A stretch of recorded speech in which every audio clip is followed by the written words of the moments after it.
PDA के नाम पर इनको कितनी चिंता दिखाई दे रही है।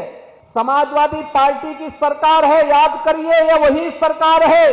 तो समाजवादी पार्टी ने कहा था गौ से गणेश नहीं, गौ से गधा होता है, और इन्होंने बच्चों को क्या पढ़ाना शुरू किया था। पीडीए के नाम पर इनको कितनी चिंता दिखाई दे रही है। कैसे जा रहे हैं और पीडीए के नाम पर पढ़ा क्या रहे हैं, पीडीए के नाम पर क्या पढ़ा रहे हैं। यानी समाजवादी पार्टी की सरकार है, याद करिए, यह वही सरकार है।